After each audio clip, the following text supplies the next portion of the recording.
한국, 이제 가고 싶지 않아요. 불법 체류자 취급하며 입국도 막고 태국인들 무시하는 것 같아요. 차라리 중국이나 일본으로 갈래요. 태국 전역에서 이런 목소리가 들려오는 가운데 방콕의 한 여성이 눈물을 머금고 태국 경찰서를 찾았습니다. 동생의 불법 체류로 인해 한국을 원망했던 그녀가 지금은 오히려 한국을 위해 싸우고 있다고 하는데요. 도대체 무슨 일이 있었던 걸까요? 오늘의 사연 들어보겠습니다.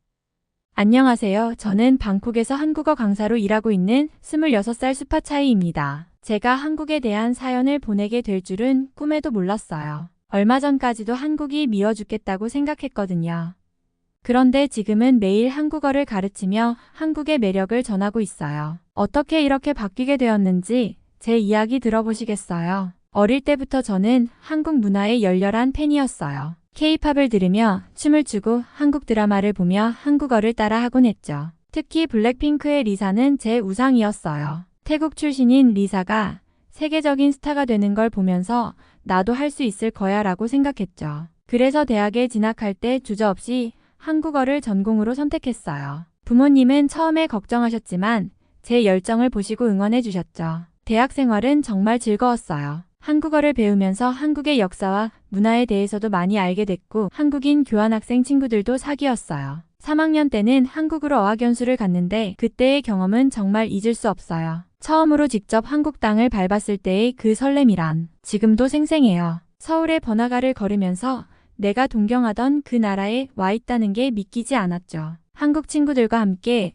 노래방에 가고 치맥을 즐기고 한강에서 피크닉을 하면서 정말 행복한 시간을 보냈어요. 대학을 졸업하고 나서는 한국 관광객들을 위한 가이드로 일하기 시작했어요. 제가 좋아하는 한국에 대해 이야기하면서 돈도 벌 수 있다니 꿈만 같았죠. 방콕의 왕궁이나 아유타야 유적지를 안내하면서 한국 분들과 이야기를 나누는 게 정말 즐거웠어요. 한국 손님들은 대부분 예의 바르고 친절해서 일하는 게 힘들지 않았죠. 그러다 2년 전부터 한국어 강사로 일하게 됐어요. 가이드 일을 하면서 쌓은 경험이 큰 도움이 됐죠. 단순히 한국어만 가르치는 게 아니라 제가 경험한 한국의 문화와 생활에 대해서도 학생들에게 들려줄 수 있어서 좋아요. 요즘엔 한국 회사에 취직하고 싶어하는 태국 사람들이 많아져서 제 수업이 꽤 인기 있어요. 이렇게 한국과 함께하는 삶을 살고 있지만 사실 작년에는 제 인생에서 가장 힘든 시기를 겪었어요.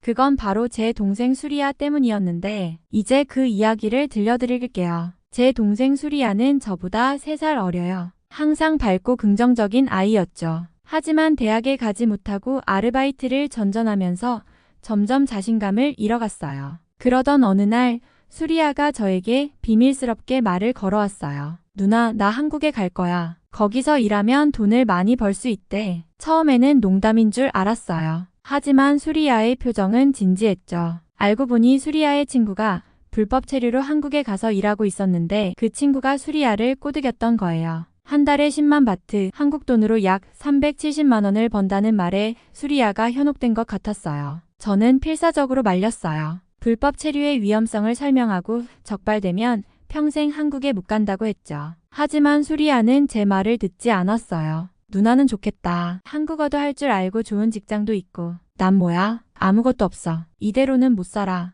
수리아의 말에 가슴이 아팠어요. 제가 해줄 수 있는 게 없다는 게 너무 힘들었죠. 결국 수리아는 한 달 후에 한국행 비행기를 탔어요. 관광 비자로 입국해서 불법 체류할 거라고 했죠. 저는 공항까지 배웅을 갔어요. 마지막으로 한 번 더 만류해봤지만 소용없었어요. 수리아는 씩씩하게 웃으며 떠났지만 저는 불안한 마음을 감출 수 없었어요. 그 후로 6개월 동안 수리아와는 가끔 메시지로만 연락했어요. 처음에는 잘 지내고 있다고 돈도 많이 번다고 했죠. 하지만 시간이 지날수록 메시지의 톤이 달라지는 걸 느꼈어요. 피곤하다, 힘들다는 말이 자주 나왔고 언제 들킬지 모른다는 불안감에 시달린다고 했어요. 그리고 그 불안은 현실이 됐어요. 어느 날 밤 한국에서 낯선 번호로 전화가 왔어요. 수리아가 불법 체류자 단속에 걸려 구금됐다는 거예요. 저는 그 자리에서 주저앉고 말았어요. 어떻게 해야 할지 모르겠더라고요. 그 전화를 받고 나서 저는 정말 혼란스러웠어요. 밤새 잠을 못 이루고 이리저리 연락을 취했죠. 한국에 있는 지인들에게 도움을 요청했지만 불법 체류자를 돕는 건 위험하다며 대부분 난색을 표했어요. 결국 이틀 후 한국 출입국 관리소에서 연락이 왔어요. 수리아가 강제 출국 조치되어 곧 태국으로 돌아온다는 거였죠. 한편으로는 안도했지만 다른 한편으로는 수리아의 미래가 걱정됐어요. 수리아가 인천공항에서 방콕으로 오는 비행기를 탔다는 연락을 받고 저는 부모님과 함께 공항으로 마중을 나갔어요. 입국장에서 나오는 수리아를 보는 순간 눈물이 왈칵 쏟아졌어요. 수리아는 많이 야위어 있었고 표정이 어두웠죠. 집으로 돌아오는 길에 수리아는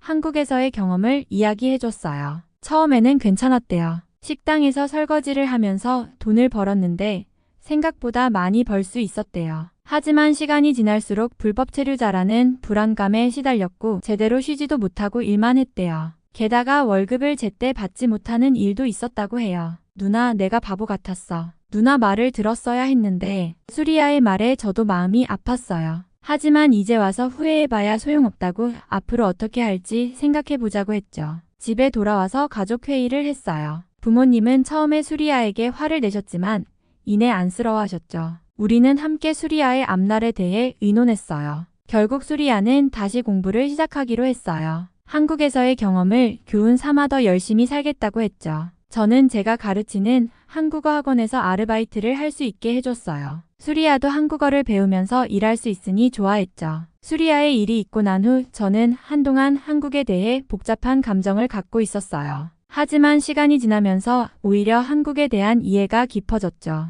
그런데 최근 들어 태국 내에서 반한 감정이 퍼지기 시작하는 걸 보면서 마음이 아팠어요. SNS에서는 샵 벤코리아 같은 해시태그가 유행하기 시작했고 한국 여행을 취소했다는 인증 게시물들이 올라오기 시작했어요. 심지어 제가 일하는 한국어 학원에도 수강 취소하는 학생들이 늘어났죠. 처음에는 이해가 되지 않았어요. 왜 갑자기 이런 일이 벌어지는 걸까요? 알고 보니 한국에서 태국인들의 입국을 거부하는 사례가 늘어나면서 태국 사람들의 감정이 상한 거더라고요. 수리아의 강제 출국 이후 저는 한국의 입장을 더 깊이 이해하게 되었어요. 한국 친구 하은이에게 연락해서 자세한 이야기를 들었거든요. 하은이가 알려준 내용은 충격적이었어요. 한국에 체류 중인 태국인 불법 체류자 수가 무려 15만 7천 명이나 된다는 거예요. 이는 다른 어느 나라보다도 많은 수치라고 해요. 게다가 일부 태국인들의 마약 밀반입 사건도 있었다고 하더라고요. 처음에는 믿기 힘들었지만 점점 한국 정부의 입장이 이해가 되기 시작했어요. 그렇게 많은 불법 체류자가 있다면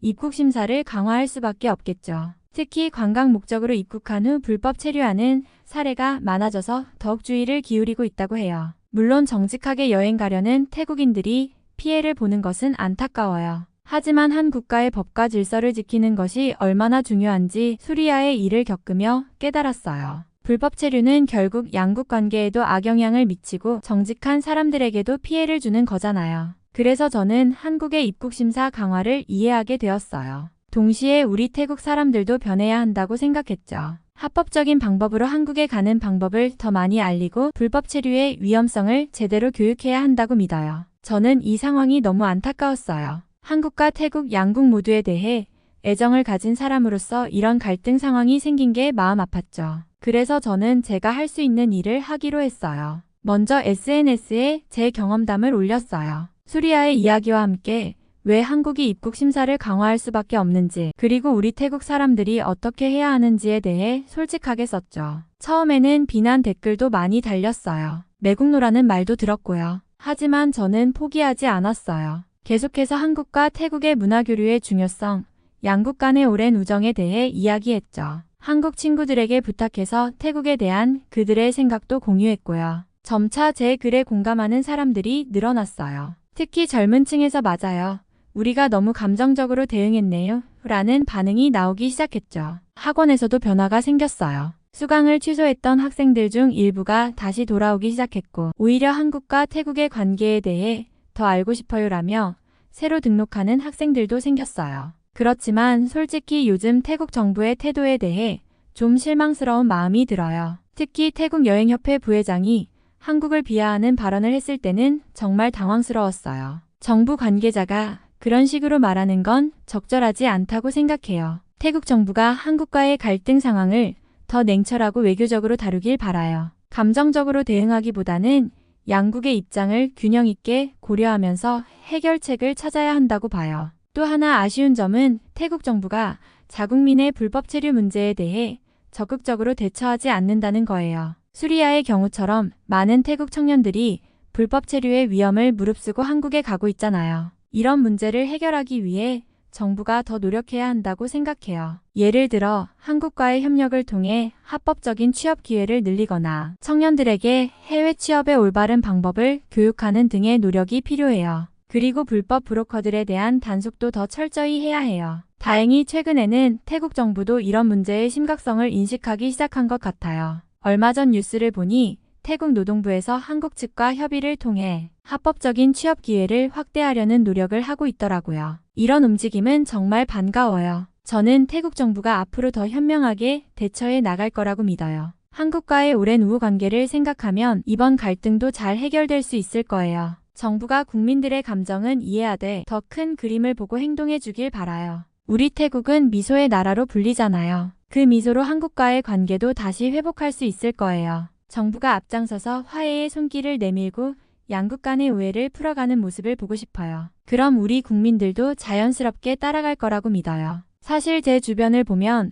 아직도 많은 친구들이 한국에 대해 긍정적인 감정을 갖고 있어요. 제 가장 친한 친구 나타야만 해도 여전히 열렬한 K-팝 팬이에요. 매일 아침 한국 아이돌 노래를 들으며 하루를 시작한다니까요. 그녀는 음악에는 국경이 없다면서 한국 가수들의 노래로 힘을 얻는다고 해요. 대학 동기인 피차이는 한국 화장품을 정말 좋아해요. 여전히 한국 브랜드 제품만 고집하는데 품질이 좋고 피부에 잘 맞는다나 봐요. 그는 한국 제품을 쓰면 피부가 좋아지는 게 눈에 보여. 이건 정치적 문제와는 별개야라고 말하더라고요. 회사 동료 수파포는 한국 드라마 마니아예요. 요즘 반한 감정 때문에 공개적으로 말하기는 꺼리지만 몰래 계속 한국 드라마를 보고 있대요. 한국 드라마가 주는 위로와 감동은 다른 어떤 나라 드라마도 못 따라와라고 하더라고요. 이렇게 보면 제 주변에는 여전히 한국 문화를 사랑하고 한국에 대해 좋은 감정을 가진 사람들이 많아요. 물론 지금 태국 사회에 반한 감정이 있는 건 사실이지만 그건 일시적인 현상일 뿐이라고 생각해요. 오히려 이런 어려운 시기에 더 많은 사람들이 한국 문화의 진정한 가치를 깨닫고 있는 것 같아요. 단순히 유행을 따르는 게 아니라 정말로 한국 문화의 본질을 이해하고 사랑하는 사람들이 늘어나고 있거든요. 저는 이런 친구들을 볼 때마다 희망을 느껴요. 문화의 힘은 정치적인 문제를 뛰어넘을 수 있다고 믿어요. 앞으로도 한국과 태국은 서로의 문화를 교류하며 더 가까워질 수 있을 거예요. 그 과정에서 저와 제 친구들이 작은 역할을 할 수 있다면 정말 기쁠 것 같아요. 지금도 여전히 태국 내 일부에서는 반한 감정이 있어요. 하지만 저는 희망을 잃지 않아요. 양국 간의 오해는 대화와 이해를 통해 풀어갈 수 있다고 믿거든요. 저는 앞으로도 한국과 태국을 잇는 다리 역할을 하고 싶어요. 이것이 제가 한국어 강사로서 그리고 한국을 사랑하는 한 사람으로서 할 수 있는 일이라고 생각해요. 오늘 사연은 태국에서 한국어 강사를 하고 있는 수파차이 씨의 사연을 전해드렸습니다. 수파차이 씨는 동생이 한국에 불법 체류를 했다가 강제로 추방당한 이후 한국을 원망하였지만 지금은 한국의 입장을 이해하고 한국을 좋아하게 되었다고 하네요. 사연 보내주신 수파차이 씨께 감사드리고 영상 시청해주신 시청자님들과 구독자님들께도 감사드립니다. 오늘의 이야기가 마음에 드셨다면 구독과 좋아요 부탁드립니다. 감동포켓은 계속해서 여러분께 좋은 이야기를 들려드리도록 하겠습니다. 다음 영상에서 또 인사드리겠습니다.